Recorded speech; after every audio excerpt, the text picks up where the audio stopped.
The glass walls of Ardent Global's top floor reflected the city like a crown of light, every window glowing with power, money, and certainty. Elena Cross stood alone in the boardroom, arms folded, staring at the red numbers pulsing on the massive digital screen. Billions under management, thousands of employees, headlines calling her the youngest self-made billionaire CEO in the country, and yet, for the first time in her life, she felt unsure. The market had turned savage. A risky acquisition she'd approved was bleeding cash, and the board meeting scheduled for the next morning could decide whether her reign continued or ended. The air smelled of polished marble and pressure. Somewhere behind her, the soft scrape of a mop echoed across the floor. Elena didn't turn at first. The janitor worked late every night, invisible as the reflections in the glass.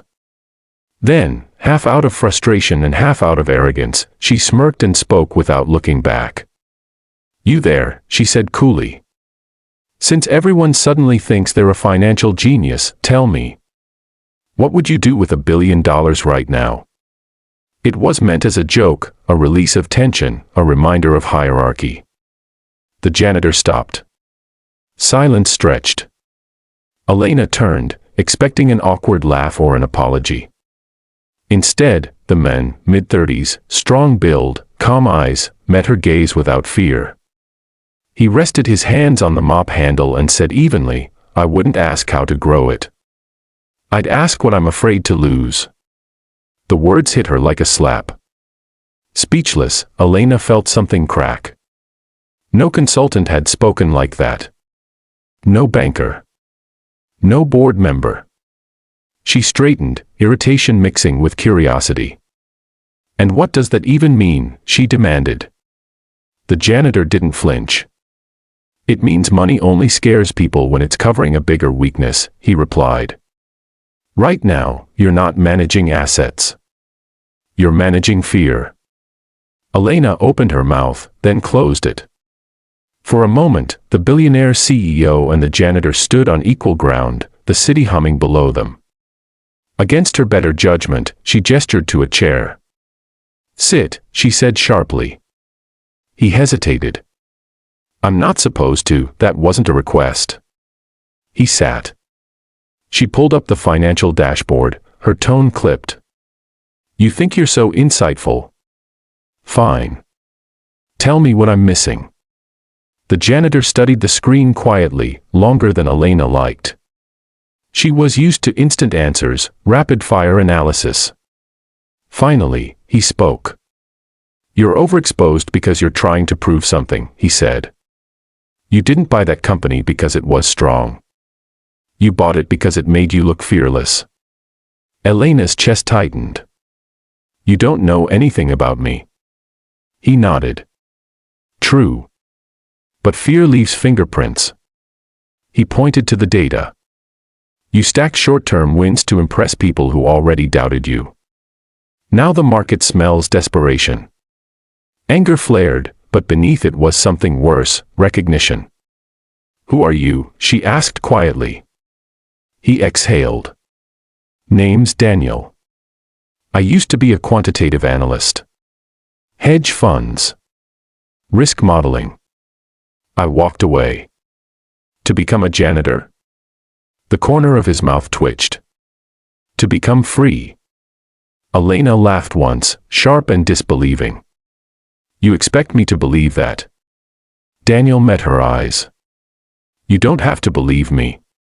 Just check your downside exposure if rates spike another point. You'll see the whole." She spun back to the screen, fingers flying across the console. Seconds passed. Then her breath caught. The numbers aligned exactly as he'd said. A hidden vulnerability. A potential collapse. Slowly, she turned. "How did you?" "Because I've made that mistake," Daniel said softly. "And it cost me everything." The room felt smaller now, the glass walls closing in. Elena, the woman who never thanked anyone, whispered, "What would you do?" Daniel stood, picking up his mop. "I'd unwind the position quietly, take the hit now, and stop trying to scare the market into respecting you." Real power doesn't shout. He headed for the door. Panic flickered across her face. "Wait," she said.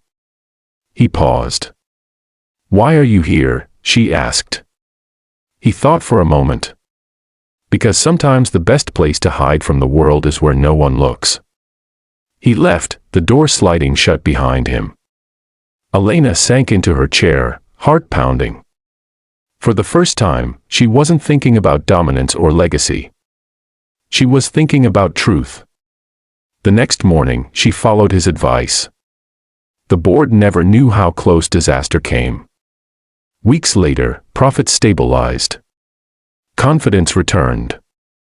But Elena couldn't forget the janitor who'd seen through her in seconds. She searched company records. Found nothing. No resume. No trace. One night, she waited late again. When Daniel appeared, she didn't joke this time. She said, "I owe you." He shrugged. "You listened." "Most don't." She hesitated, then smiled, genuine, rare. "Stay," she said. "Not as a janitor. As an advisor." Daniel considered her, the city lights reflecting in his eyes. "Only if you're ready to hear things you won't like." Elena extended her hand. "That's exactly why I'm asking." And as they shook hands, neither of them noticed the security camera quietly recording the moment that would one day rewrite both their lives. If this story gripped you, inspired you, or made you see power and humility in a new way, don't let it end here. Subscribe to the channel for more powerful stories where status is challenged, secrets are revealed, and a single moment changes everything. Your support helps us bring these unforgettable narratives to life, so hit subscribe, stay with us, and never miss the next story that could change how you see the world.